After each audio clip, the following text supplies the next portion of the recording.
Let us learn how to use a class and an object. So in the previous lesson we had learned that we had created this class named student and we had created an object named st1 of this class. So now how do we use this? So the first thing we can do is we can assign values to this object. So remember we said that in a college there could be multiple students, and the class student is the way we have defined every student there, and for each student in the college we can create an object. So here we are creating an object for a student named Jack, so which is why st1.name is Jack. So this is the name of the object, and how do we refer to this field name? So we will say object name dot the field name. So that's the convention we use here, and that is Jack, and we have assigned the value of 25, which is the age of Jack, to st1.age. We can also now print these values or use these values. So how can we do it? We can say system.out.println. System.out.println we know will print it on the screen. So when we say system.out.println st1.name, so in the object st1 it will look for the value name. Now what will be the value of name for st1? It will be Jack. So what will get printed on the screen is Jack. And then when we say system.out.println st1.age, it will be 25. So another way to visualize here is, so we have created st1, and st1 has what properties? st1, we can write those properties here.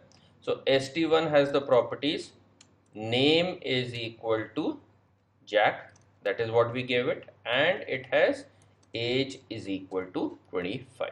So this is st1 for us, and then when we printed it, let's maybe write the print here.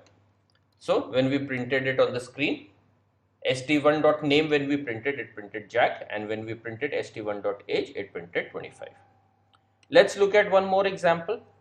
So here we are creating a student st2. We know we can create multiple objects, and we are saying st2.name is equal to Steve and st2.age is equal to 22. So we have created st2, and what is st2 now? The same way, st2 will be name of st2 is equal to Steve, and we have said age for st2 is 22. So this is our object st2. And now when we do system.out.println st2.name, so st2.name will be Steve, hence Steve is printed. And when we say system.out.println st2.age, 22 is printed. Let's look at one more example. So here we had declared the class rectangle, and we know the properties of a rectangle are length and breadth.